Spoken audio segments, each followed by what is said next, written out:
99 में 15 नवंबर से आपका एक नया बैच स्टार्ट होना जी। उसके पीछे का क्या राज है सर? क्या बोलना चाहोगे कि आखिर आपने इतने कम रुपए में, ये तो रुपए ही नहीं सर, मान सकते कि फ्री का एक कोर्स है। मेरी टीम भी परेशान थी कि क्या सोच के उजांग सर ने 99 रुपए रखा। इसमें तो किसी ने कहा सर इसमें तो पिज्जा भी नहीं आता। हमने तो टैगलाइन ही बना दिया, इसमें तो पिज्जा भी नहीं आता। नमस्कार साथियों, उम्मीद करता हूँ कि आप सब लोगों की पढ़ाई अच्छी चल रही होगी। पिछले काफी समय से हम लोग यूपीएससी से रिलेटेड वीडियो ला रहे हैं। बहुत सारे यूपीएससी एस्पिरेंट्स के कमेंट आ रहे हैं कि सर उजांग सर के इंटरव्यू लो। बात करते हैं कि 99 रुपीज में सर ने जो बैच स्टार्ट कर रहे हैं, 15 नवंबर से स्टार्ट हो रहा है, उसमें ऐसा क्या खास होने जा रहा है। इसी सिलसिले में आज बहुत ही बिजी शेड्यूल के बाद भी आज सर से मिलना हुआ है और बात करते हैं सर से कि उस बैच में आखिर क्या ऐसा होने वाला है। सर इससे पहले हमने बहुत सारे यूपीएससी टॉपर्स के इंटरव्यूज लिए हैं। उन्होंने एक दो बात बोली है कि सर सही बुक का सिलेक्शन और क्या पढ़े और क्या नहीं पढ़े, ये बहुत अच्छा रोल प्ले करता है इस प्रिपरेशन में। इसमें कोई डाउट नहीं है। देखो, बहुत बड़ा एग्ज़ाम है और कई बार बड़ी भ्रांतियां भी स्टूडेंट लेकर आता है। जैसे कहा जाता है, एक कहावत सुनी होगी कि सूरज की रोशनी के नीचे आने वाली हर चीज़ यूपीएससी में पढ़नी है। क्या लिटरली लगता है आपको कि ये पॉसिबल है कि मतलब इतने कम टाइम में आप सब कुछ पढ़ सकते हैं? नहीं। तो क्या पढ़ना और क्या नहीं पढ़ना ये जानना बहुत ज़रूरी है। और सबसे बड़ी बात, एक गाइडेंस होनी चाहिए जो हर समय आपको करेक्ट करता रहे। नहीं तो आप कितनी बुक्स पढ़ पाओगे, कितने नोट्स बना पाओगे, कितने आंसर लिख पाओगे, ये जानना बहुत जरूरी। और देखो, ट्रू चीज़ समझना है कि कंपटीशन है और अगर जो एक कॉमन रिसोर्स है वो टाइम है, आपके पास भी, मेरे पास भी, और जो साल टॉप करेगा उसके पास भी है। तो वो इस टाइम को यूटिलाइज करते हुए आप सही स्ट्रैटेजी बना सको, ये बहुत ज़्यादा ज़रूरी है। इसीलिए आप किसी अनुभवी व्यक्ति की मदद लें, किसी गाइडेंस के साथ जुड़ें और ये जानते रहें कि बार बार रिफाइन कैसे करना है। और कई बार स्टूडेंट ये सोचता है कि एक बार हमें पता चल गया तो ये पूरी प्रक्रिया लेके चलेंगे। नहीं, यहाँ खुद को बार बार जो है वो रिफाइन करना होता है। मुझे याद है एक आईएएस टॉपर रही हैं, उन्होंने एक बड़ा सिंपल सा जवाब दिया। किसी ने पूछा कि आपकी नज़र में आईएएस की प्रक्रिया क्या है? उन्होंने कहा कि रोज़ खुद की गलतियों को जानना और उसको रिफाइन करना, यही आईएएस की प्रक्रिया है। बिल्कुल। अच्छा सर, जैसा कि हम लोगों ने सबने कि यूट्यूब पर देखा है 99 में 15 नवंबर से आपका एक नया बैच स्टार्ट होना जी। उसके पीछे का क्या राज है सर? क्या बोलना चाहोगे कि आखिर आपने इतने कम रुपए में, ये तो रुपए ही नहीं सर, मान सकते कि फ्री का एक कोर्स है। क्योंकि सर कह सकते हैं आज जैसे कि हमने बहुत सारे मेरे दोस्त, उन्होंने 1,60,000 रुपए में कोचिंग ली है, लेकिन आपने 99 रुपए का एक नया बैच स्टार्ट किया। देखिए, इसकी एक कहानी भी है और अनुभव भी है, दोनों चीज़ें हैं। पहली चीज़ की लगातार आपको पता होगा कि हमें 3 साल बेस्ट आईएएस एकेडमी का अवार्ड मिला, जिसमें एक अवार्ड जो हमें मिला है बड़ा ख़ास है। एक राष्ट्रीय स्तर की महिलाओं की शिक्षा के लिए काम करने वाली एनजीओ ने दिया, और वो इसलिए दिया कि कोविड समय में हमने सबसे ज़्यादा बच्चियों को पढ़ाया और 500-500 रुपये में पढ़ाया।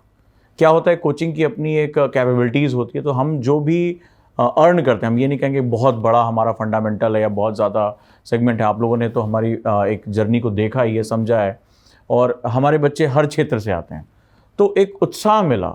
अब कहानी कुछ ऐसी है कि एक स्टूडेंट थी, वो दोनों पैर नहीं, दिव्यांग, पढ़ने में होनहार बच्ची।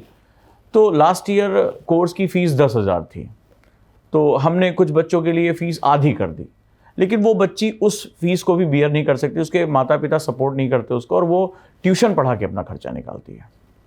अब एक सिस्टम की कॉस्ट होती है, अब आप उससे नीचे नहीं जा सकते, तो वो नहीं कर पाई और कुछ अंकों से उसका प्री नहीं निकला। ये बात मुझे बड़ी गहरी चुभी। तो मैंने भी बैचेस बनाए, खूब ढेर सारा पढ़ाया और थोड़ा बहुत फंड इकट्ठा किया। मेरे मन में एक टीज थी कि ऐसे सभी बच्चे, 2 सेगमेंट है। पहले सभी बच्चे जो इस वजह से पढ़ाई नहीं कर पा रहे हैं, इस वजह से उस दौड़ में आगे नहीं जा पा रहे हैं, जिनको पैसे की कमी है। तो अब मुझे फीस डिसाइड करनी थी। तो मैंने एक ऐसी फीस डिसाइड की कि वाकई में मेरी टीम भी परेशान थी कि क्या सोच के उजांग सर ने 99 रुपये रखा। इसमें तो किसी ने कहा सर इसमें तो पिज्जा भी नहीं आता। हमने तो टैगलाइन ही बना दिया, इसमें तो पिज्जा भी नहीं आता। मेरा था कि इस फीस को सुनने के बाद यूपीएससी की तैयारी करने वाला कोई भी स्टूडेंट कभी ये ना कह सके कि भाई इतने पैसे नहीं है, इसलिए मैं, अगर होते तो मैं तैयारी कर लेता। आओ, स्वागत है। तो आप एक स्टूडेंट रह चुके हैं, आप बहुत अच्छी तरह जानते हैं कि प्रीलिम्स का एग्जाम एक बहुत महत्वपूर्ण सेगमेंट होता है, और प्रीलिम्स अगर आप क्रैक कर जाते हैं तो आपका कॉन्फिडेंस बहुत आगे चला जाता है, बहुत अपॉर्चुनिटी मिल जाती है। तमाम आपने देखा होगा, बच्चे मेंस की कॉपियां चेक करते हैं, कंटेंट डेवलप करते हैं, और उसको वो अपने दम पर, उनकी इतनी इनकम हो जाती है कि अपने दम पर पढ़ाई कर सकते हैं। पहला।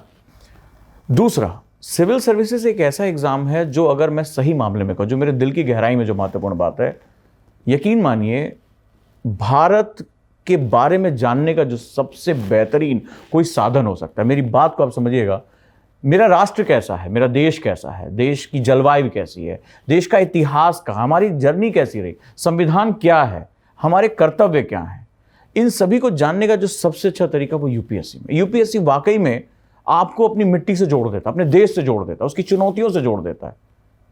और हमारी शुरुआत से एक थीम रही है कि शिक्षा का एक मकसद होता है। शिक्षा सिर्फ किसी एग्जाम को पास कराने का नाम नहीं है। वाकई में वो ध्येय है कि भाई आप एग्जाम पास करो, अपनी आजीविका सुरक्षित करो, करियर बनाओ, लेकिन इसके बावजूद भी बहुत कुछ है आगे। भारत की जो शिक्षा थी वो एक मकसद देती है। मकसद है मेरा राष्ट्र क्या है। आप अंदाजा लगाइए कि हम एक लोकतंत्र में हैं और देश के कितने लोगों को प्रियम्बल के बारे में पता है। अगर आप किसी एग्जाम की तैयारी नहीं कर रहे हैं गवर्नमेंट जॉब की, तो आपको शायद नहीं पता होगा। किसी सड़क चलते व्यक्ति से पूछिए फंडामेंटल ड्यूटीज क्या है हमारी। क्या भारत एक विकसित राष्ट्र बन सकता है अगर उसके नागरिकों को अगर अपने कर्तव्यों के बारे में पता नहीं होगा?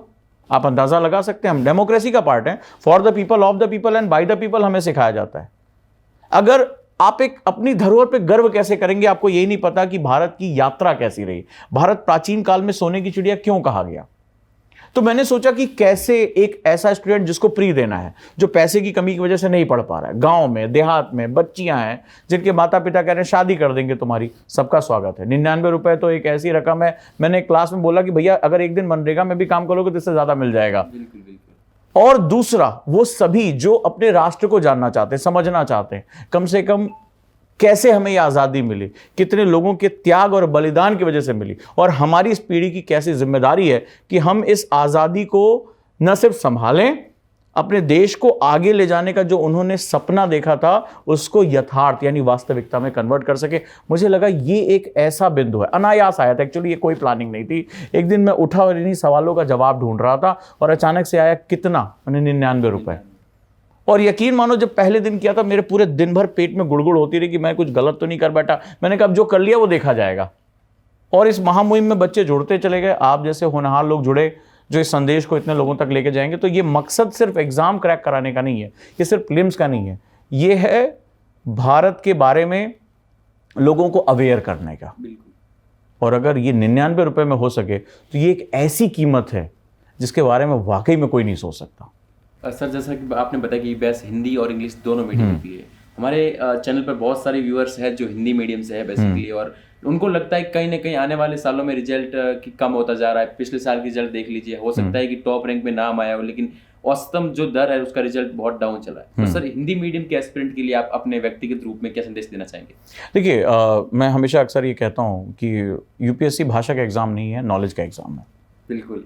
तो अगर ये कितनी अच्छी बात है, क्या होता है कि हिंदी माध्यम में अगर आप देखेंगे तो एक लिमिट के बाद रिसोर्स आपको नहीं मिला। मैं सपोज दैट मैं एग्जांपल लेता हूँ, यूएन की रिपोर्ट से बहुत ढेर सारे क्वेश्चन आते हैं, ये तमाम आईएमएफ की रिपोर्ट से क्वेश्चन आते हैं। अब ये रिपोर्ट्स मूल स्वरूप में इंग्लिश में होती हैं। अब हिंदी मीडियम का स्टूडेंट मेहनती बहुत होता है, लेकिन वो रिसोर्स तक पहुंच नहीं सकता। मान लीजिए इकोनॉमिकल एंड पॉलिटिकल वीकली है, तो उसके आर्टिकल्स बहुत डेप्थ में होते हैं, तो वो वहाँ तक नहीं पहुँच पाता है। तो हम उसी गैप को फुलफिल करने की, इसीलिए बाइलिंगुअल पढ़ा रहे हैं कि उस गैप को हम फुलफिल कर रहे हैं। वही क्वालिटी मिल रही है जो इंग्लिश मीडियम के बच्चे को मिल रही है, रिसोर्स रिसर्च वही मिल रहा है जो इंग्लिश मीडियम के बच्चे को मिल रहा है। आपको सिर्फ मेहनत करनी है, आत्मविश्वास बना के रखना है और ये बिलीव करना है कि भाषा कभी भी तुम्हारे सपनों के रास्ते में नहीं आ सकती। अगर तुमने अपनी नॉलेज पर फोकस किया और लैंग्वेज के जाल में नहीं फंसे तो दुनिया की कोई ताकत तुम्हें रोक नहीं सकती, और एनर्जीज को कोई रोक भी नहीं पाया है। बस विश्वास करने की जरूरत है, क्वालिटी पे जाने की जरूरत है। तो हम एक्चुअली ये करते हैं कि हमारी जो उजांग आईएएस एकेडमी में हमने इस लैंग्वेज के बैरियर को तोड़ दिया है। यहाँ तक कि हमारे साथ आपको पता होगा कि इंग्लिश की बहुत अच्छी फैकल्टीज़ हैं जो 500-500 रुपए में स्टूडेंट को वोकैबुलरी, ग्रामर तक सिखाते हैं कि कोई बात नहीं, अगर कमज़ोर है तो कमज़ोरी तब तक होती जब तक तुम ताकत को न ग्रहण कर लो। एक बार मुझे वोकैबुलरी पता चल गई, ग्रामर पता चल गया, मुझे हिंदू पढ़ने में क्या दिक्कत है? वो कोई अंतरिक्ष से सबके थोड़े ना आता है, सिंपल लोग पढ़ते हैं। तो सिंपल हमने वो एक पूरा इकोसिस्टम तैयार कर दिया है कि जहां आप वीक पढ़े आप संवाद करिए। हमारी एकेडमी का जो बेस है वो इनोवेशन ही है।